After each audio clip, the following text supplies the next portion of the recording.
ब्रह्मा गुरुर्विष्णु गुरुर्देवो महेश्वर गुरुर्साक्षात् परब्रह्म तस्मै श्री गुरवे नमः। गुरुर्ब्रह्मा गुरुर्विष्णु गुरुर्देवो महेश्वर गुरुर्साक्षात् परब्रह्म तस्मै श्री गुरवे नमः। गुरुर्ब्रह्मा गुरुर्विष्णु गुरुर्देवो महेश्वर गुरुर्साक्षात् परब्रह्म तस्मै श्री गुरवे नमः।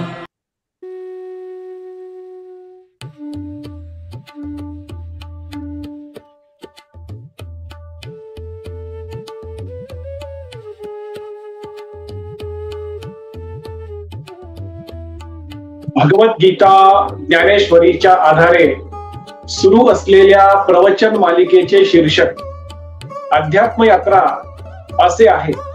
अध्यात्म यात्रेचे आजचे हे 154वे प्रवचन पुष्प आहे। ह्या अध्यात्म यात्रेत सहभागी झालेले माझे सर्व सहप्रवासी साधक बंधू भगिनी आपल्या प्रत्येकाच्या हृदयात सदैव उपस्थित व उपलब्ध असणाऱ्या भगवंतास गुरु तत्वास साष्टांग नमस्कार। ही प्रवचन मालिका भगवान श्रीकृष्ण प्रभू श्री राम संत ज्ञानेश्वर माऊली व सद्गुरु श्री ब्रह्मचैतन्य गोंदवलेकर महाराजांच्या कृपेने इच्छेने आधाराने आशीर्वादाने व फक्त त्या सर्वांच्याच कर्तृत्वाने सुरू आहे। आपण भगवद्गीता ज्ञानेश्वरीचा 17वा अध्याय श्रद्धा त्रय विभाग योग याचे अध्ययन रूपी श्रवण करत आहोत। कालच्या 153व्या प्रवचन पुष्पात आपण सर्वोत्तम यज्ञ कोणता आहे, यज्ञाचे महत्व काय आहे आणि यज्ञ किती प्रकारचे आहेत याचे विस्तृतपणे अध्ययन रूपी श्रवण केले। आजच्या 154व्या प्रवचन पुष्पात आपण तपाचे प्रकार किती आहेत, तप किंवा तपश्चर्या म्हणजे काय आणि त्यातील सर्वोत्तम तप किंवा तपश्चर्या कोणती आहे याचे विस्तृतपणे अध्ययन रूपी श्रवण करणार आहोत। दररोज प्रमाणे आजच्या प्रवचन पुष्पाच्या शेवटी भगवान श्रीकृष्ण व संत ज्ञानेश्वर माऊली आजच्या अर्जुनाला, आजच्या सामान्य माणसाला कोणता संदेश, कोणता विवेक विचार समोर ठेवणार आहेत हे देखील आपण ह्या प्रवचन पुष्पाच्या शेवटी समजून घेणार आहोत। कुरुक्षेत्राच्या अतिपवित्र व अमर युद्ध भूमीवर गुरु श्रीकृष्ण व शिष्य अर्जुनाचा, भगवान श्रीकृष्ण व भक्त अर्जुनाचा अमर संवाद, अतिपवित्र संवाद, मधुर संवाद, सुख संवाद सुरू आहे। गुरु श्रीकृष्ण शिष्य अर्जुनाला विविध विषयावर मार्गदर्शन करून त्याला अंतर्बाह्य, स्थिर, शांत व प्रसन्न करण्याचा तळमळीने प्रयत्न करत आलेले आहेत।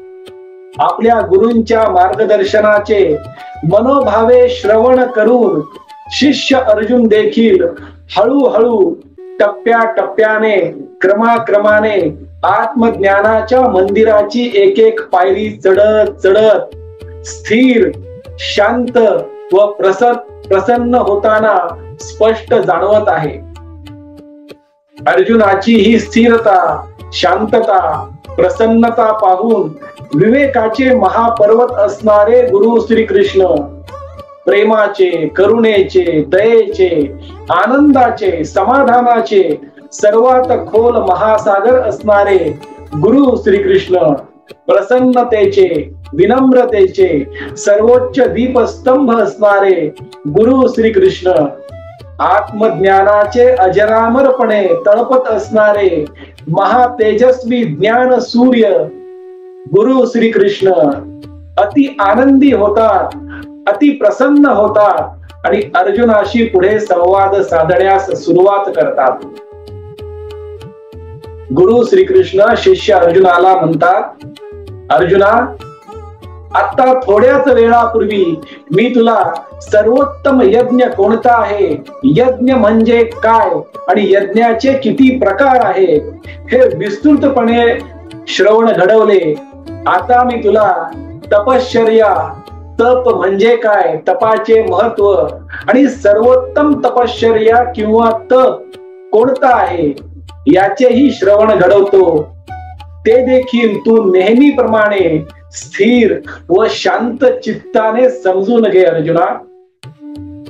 अर्जुना, तप म्हणजे मनाला नाकारणे, तप म्हणजे आत्मत्याग करणे. मनुष्याचे मन कधी म्हणते की एखादी वस्तू बरोबर आहे, एखादी परिस्थिती, एखादी व्यक्ती बरोबर आहे, तर तेच मन काही काळाने त्याच वस्तूला, परिस्थितीला किंवा व्यक्तीला चूक म्हणू शकते. मनाच्या या अवस्थेला आपण द्विधा मनस्थिती असे म्हणतो. जे मन आत्ताच एखादी गोष्ट स्वीकारते, तीच गोष्ट, तीच व्यक्ती, तीच परिस्थिती मन काही वेळाने किंवा काही काळाने त्यालाच नाकारते. अशा मनाला स्वीकारणाऱ्या आणि नाकारणाऱ्या म्हणजेच द्विधा मनस्थितीमध्ये असणाऱ्या मनाला नाकारण्यासाठी खूप आणि प्रचंड शक्तीची आवश्यकता असते अर्जुना. मन अशा प्रकारचा स्वीकार आणि नकार त्या मनामधील उठणाऱ्या इच्छांमुळे करत असते. एकदा एका महान तपस्वी साधूला, ऋषीला त्याच्या शिष्यांनी 4 प्रश्न विचारले. त्यातील पहिला प्रश्न म्हणजे तो शिष्य म्हणतो की गुरुजी, मला सांगा की कोणता मनुष्य या जगात बंधनात आहे. तेव्हा ते महान तपस्वी त्याच्या शिष्याला उत्तर देतात की जो मनुष्य या जगातील, संसारातील वस्तूंशी, व्यक्तींशी, परिस्थितींशी आसक्त असतो तो मनुष्य बंधनात आहे. आसक्तीमुळे बंधन निर्माण होते हे तू नक्की समजून घे अर्जुना. ते मी तुला एका उदाहरणाद्वारे समजून सांगतो. आपल्या शरीराच्या बाहेर असणारी कोणतीही वस्तू, कोणतीही गोष्ट, कोणतीही परिस्थिती जर आपल्या मनावर नियंत्रित करत असेल, नियंत्रण करत असेल, तर आपण त्या वस्तूशी, परिस्थितीशी आणि व्यक्तीशी आसक्त आहोत हे नक्की आहे.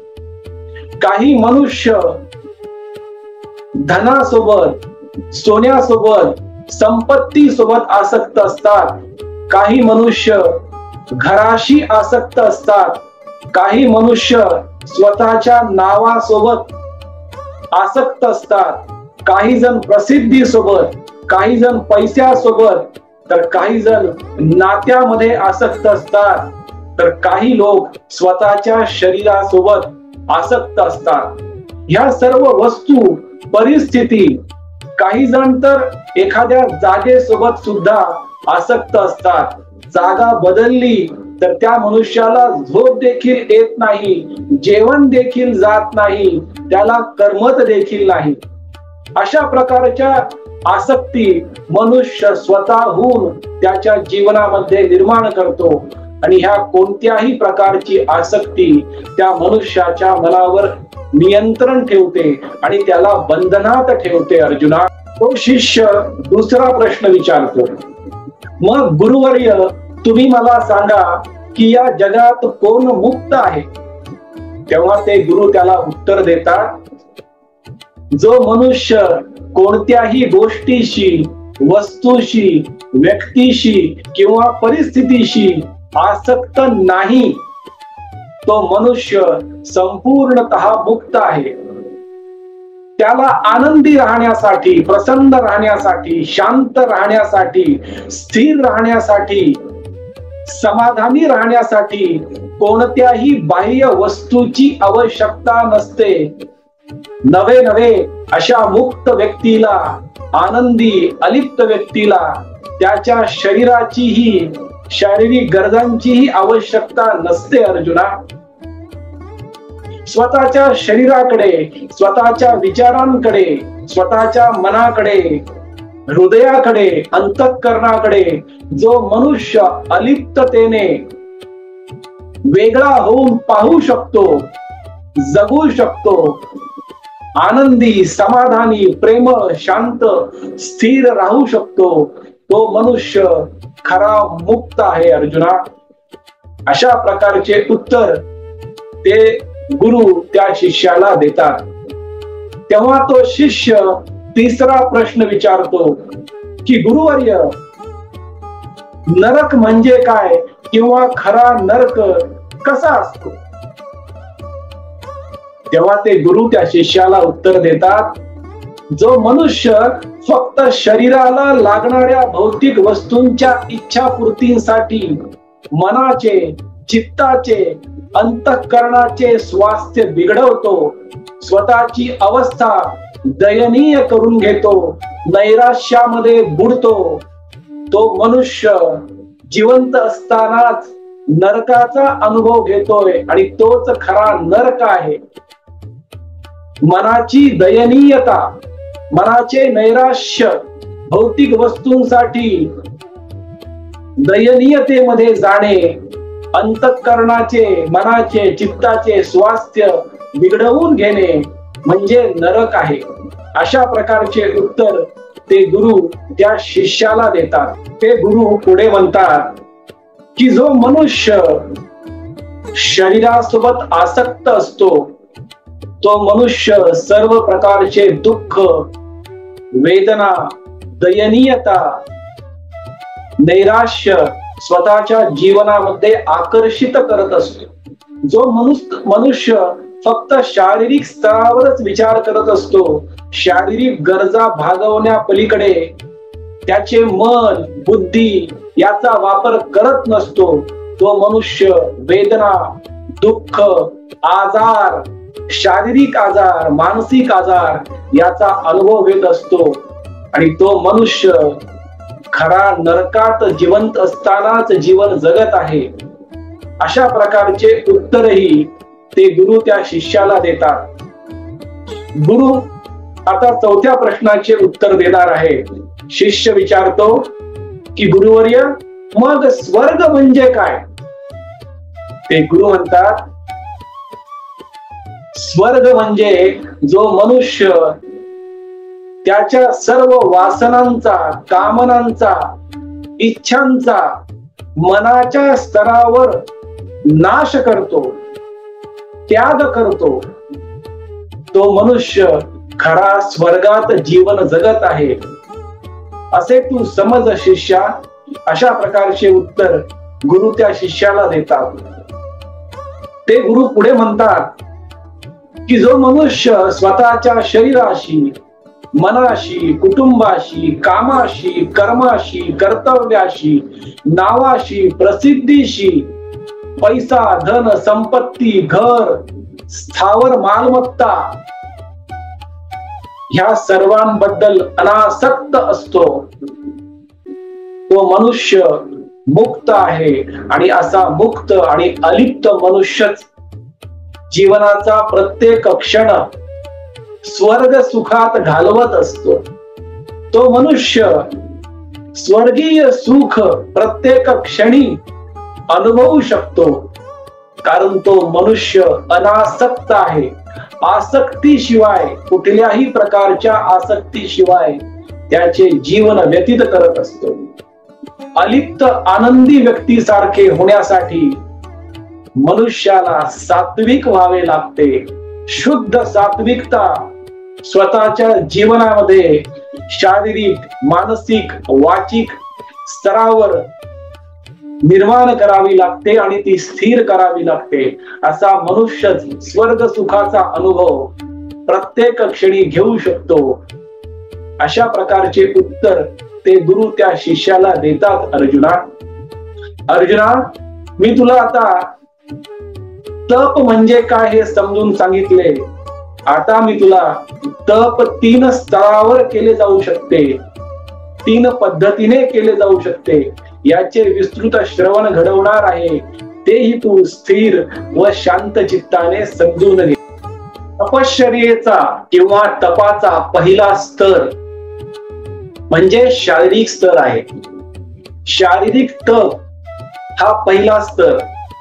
जो मनुष्य देवाची, गुरूंची, आई वडिलांची, ज्ञानी मनुष्याची, महात्म्याची पूजा, त्यांच्या शरीराची पूजा करत असतो आणि स्वतःच्या शरीरावर संपूर्ण नियंत्रण ठेवण्याचा प्रयत्न करतो, तो मनुष्य शारीरिक स्तरावरील तप करत आहे असे तू जाण.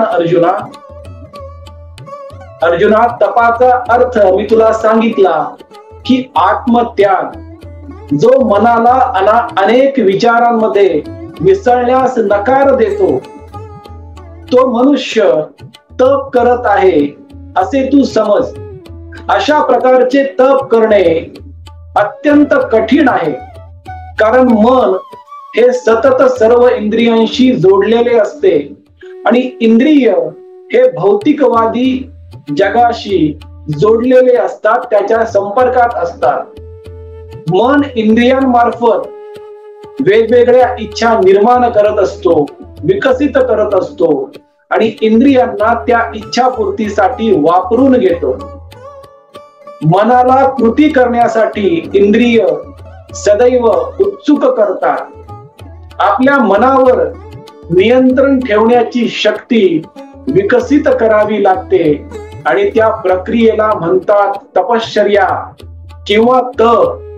आणि तपश्चर्या करणे, तप करणे, तपस्वी होणे हे काही साधे काम नाही, सोपे काम नाही.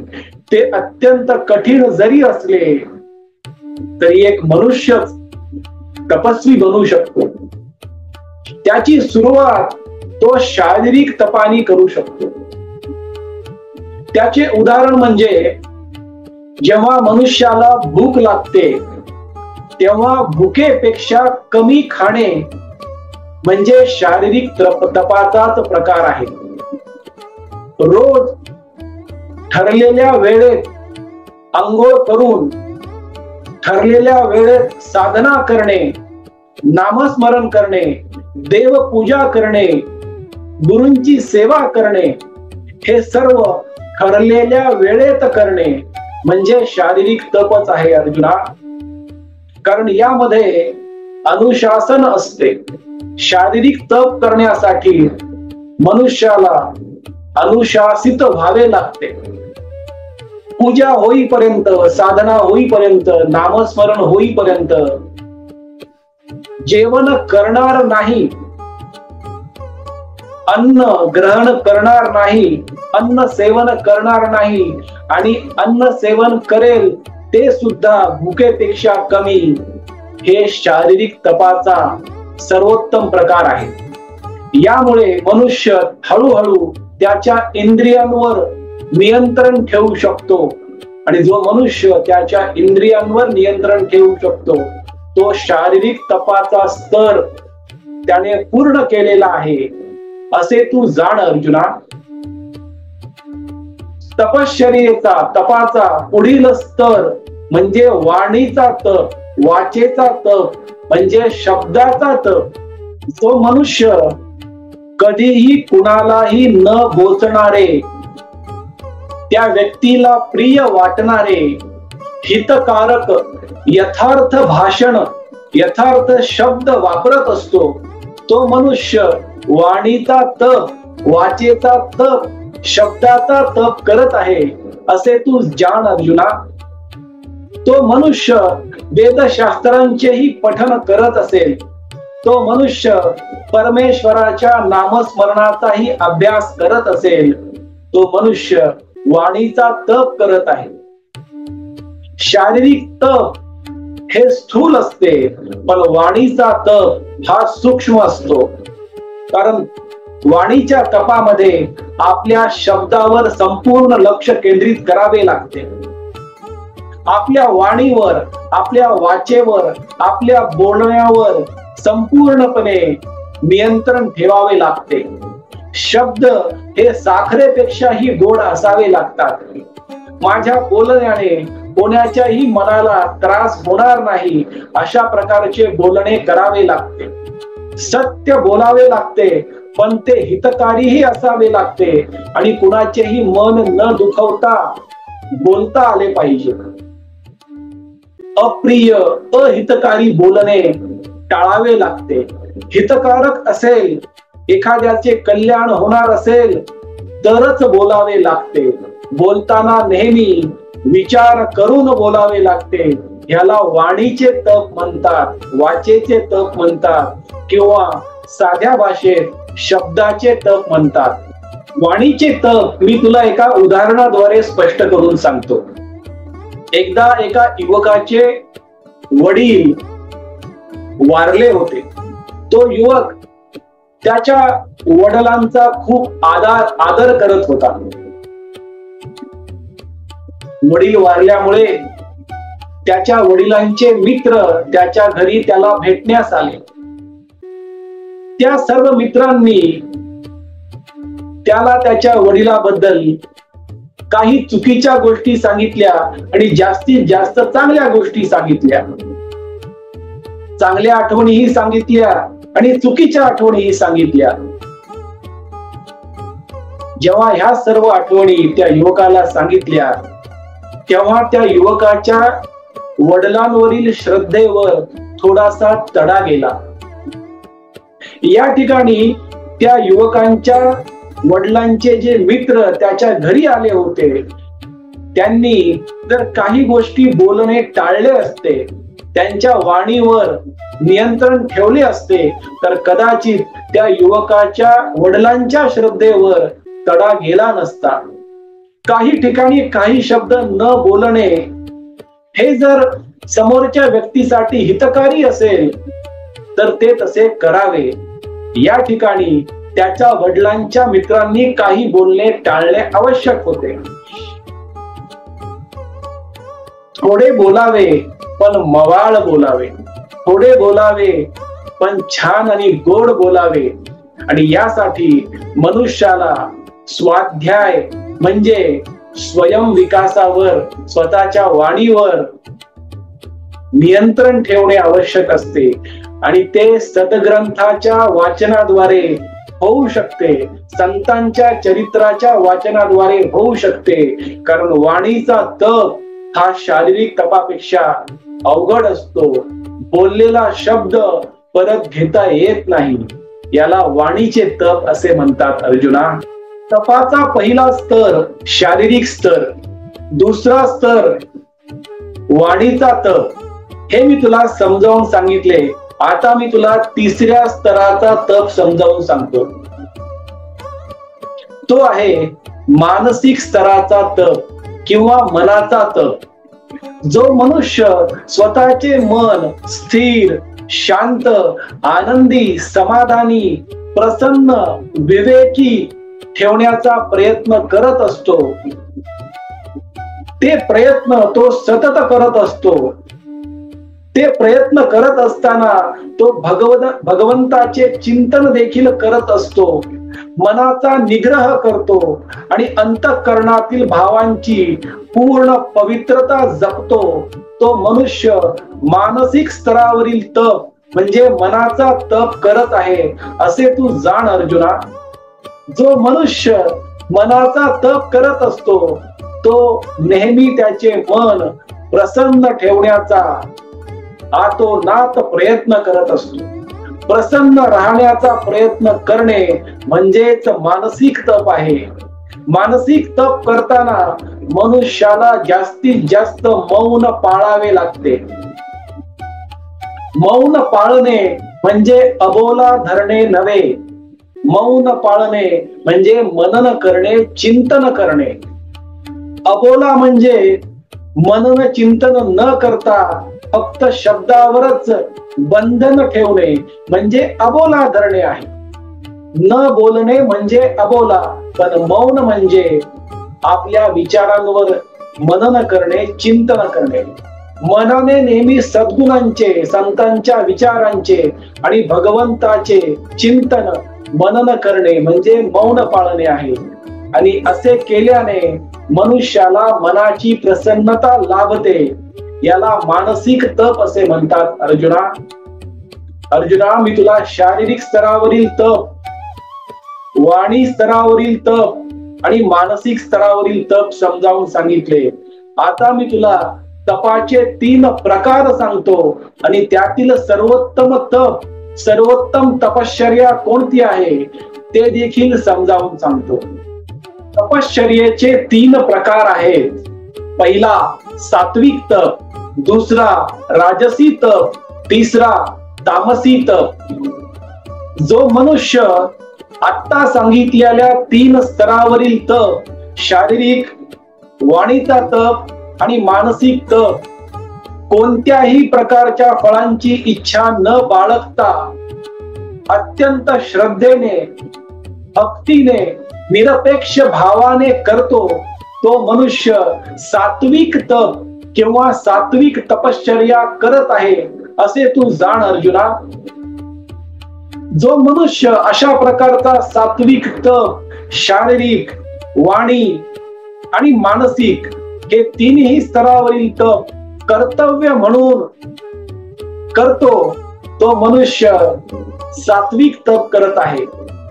आत्मनो मोक्षार्थ जगद्विताय, याचा अर्थ असा आहे, आपली उन्नती, प्रगती, विकास आणि मोक्षाची प्राप्ती करताना दुसऱ्याचे हितही पाहणे म्हणजे सात्विक तप आहे अर्जुना. आणि सात्विक तपच सर्वोत्तम तप आहे. आता मी तुला राजसी तप कसा असतो हे समजावून सांगतो.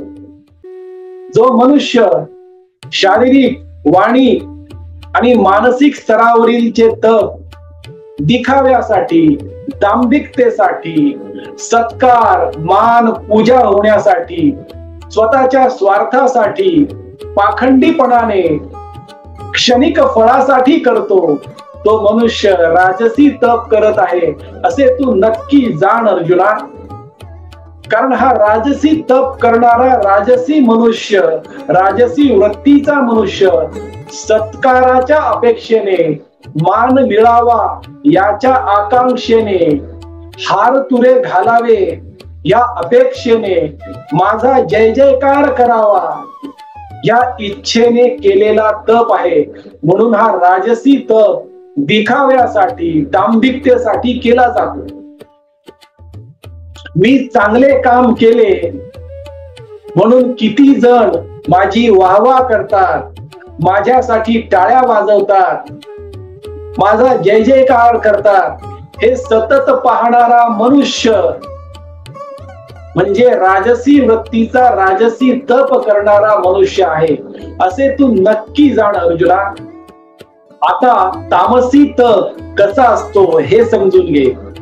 जो मनुष्य मूर्खतापूर्वक, हट्टाने, जबरदस्तीने शरीर, वाणी आणि मनाला कष्ट देऊन दुसऱ्यांचे वाईट करण्यासाठी, दुसऱ्यांचे अनिष्ट करण्यासाठी प्रयत्न करत असतो, तो मनुष्य तामसी तप करत आहे असे तू नक्की जाण अर्जुना. असा हा तामसी वृत्तीचा मनुष्य स्वतःचे कल्याण तर करतच नाही, पण दुसऱ्याचेही नुकसान करण्याचा प्रयत्न त्याच्या मूर्खतेमुळे, जबरदस्तीमुळे, हट्टी स्वभावामुळे, स्वतःला कष्ट देऊन, स्वतःच्या शरीराला कष्ट देऊन, विविध आजारांना आकर्षित करून, मानसिक स्वास्थ्य बिघडवून, आपली वाणी कडुनिंबापेक्षा कडवट करून दुसऱ्यांचे अनिष्ट, दुसऱ्यांचे नुकसान करण्याचा प्रयत्न करत असतो. असा हा मनुष्य तामसी तप करत आहे असे तू नक्की समज अर्जुना. तामसी तपामध्ये तामसी मनुष्य स्वतःचे कल्याण तर करण्याचा विचार करतच नाही, पण दुसऱ्यांचे अकल्याण व्हावे, स्वतःचा अहंकार आणि अभिमान वाढवण्यासाठी तो मनुष्य तामसी तप करत असतो. तामसी तपाचे सर्वोत्तम उदाहरण म्हणजे रावण आहे. रावण हा महान तपस्वी होता, पण त्याने प्रभू श्री रामांची पत्नी सीतेला पळवून लावले होते, कारण त्याला प्रभू श्री रामांचे अकल्याण करायचे होते.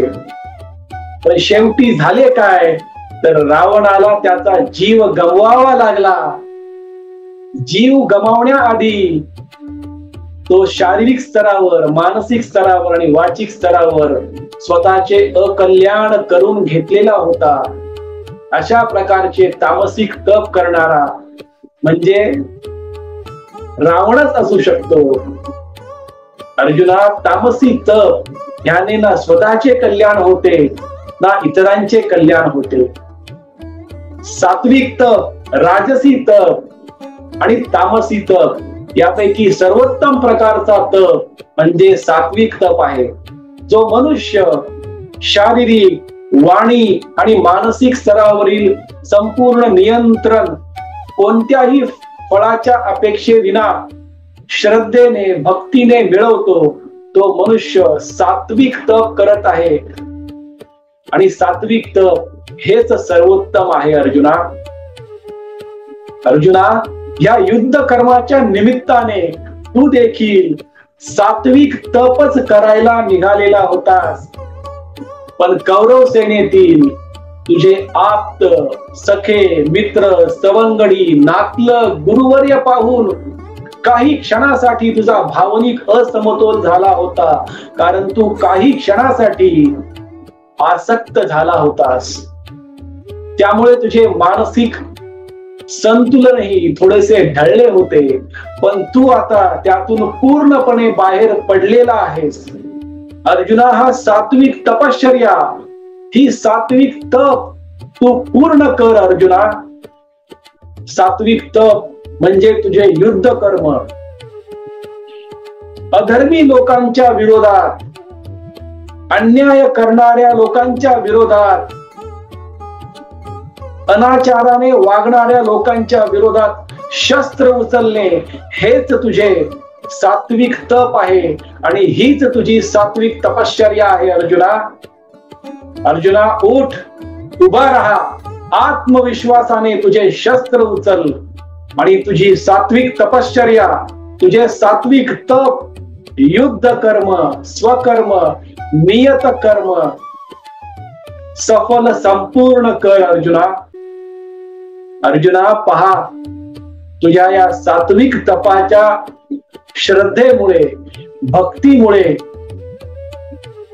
मी तुझ्या प्रेमात पडलो आणि तुझ्या मागे मागे कुरुक्षेत्राच्या रणांगणावर तुझा चाकर बनून तुझा रथ मी हाकत आहे. अर्जुना, तुझे मी सारथ्य करत आहे, तुझा सारथी बनलेलो आहे, कारण तू माझा परमभक्त आहेस, तू माझा परमशिष्य आहेस आणि तुझ्या सारख्या परमभक्ताचे, परमशिष्याचे संरक्षण करणे,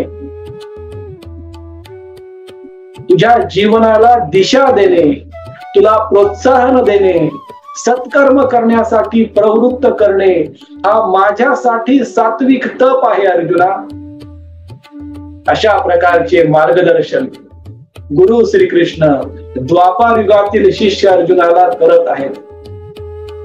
आजच्या अर्जुनाला, आजच्या सामान्य माणसाला गुरु श्रीकृष्ण व संत ज्ञानेश्वर माऊली हाच संदेश, हाच विवेक विचार समोर ठेवत आहे की प्रत्येक मनुष्याने सात्विक तपाच्या आधारे फळाची इच्छा न बाळगता संपूर्ण श्रद्धेने, भक्तेने शारीरिक स्तरावरील तप, वाणीचे तप आणि मानसिक स्तरावरील तप स्वतःची उन्नती, प्रगती, स्वतःचा विकास करण्यासाठी आणि मोक्षाची प्राप्ती करण्यासाठी करावा आणि त्यासोबत इतरांचेही हित जपण्याचा प्रामाणिकतेने प्रयत्न करावा.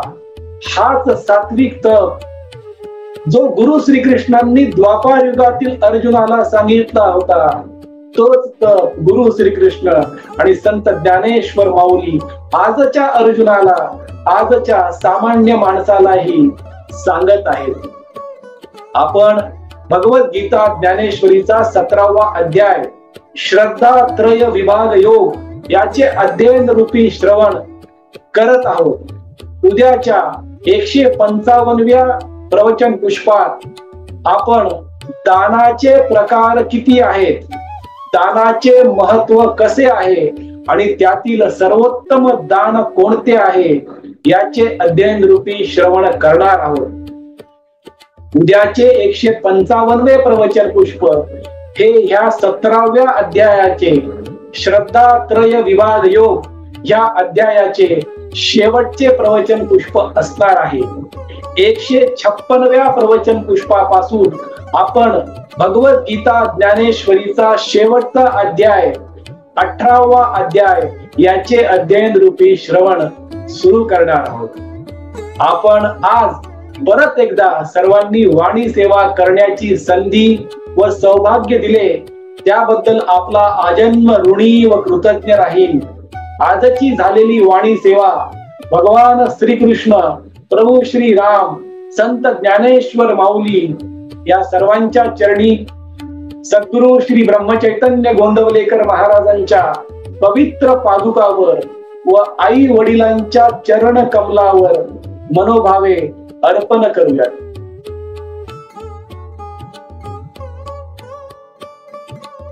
हरे राम राम राम हरे हरे, हरे कृष्ण कृष्ण कृष्ण हरे हरे, हरे राम राम राम हरे हरे, हरे कृष्ण कृष्ण कृष्ण हरे हरे. सद्गुरुनाथ महाराज की जय.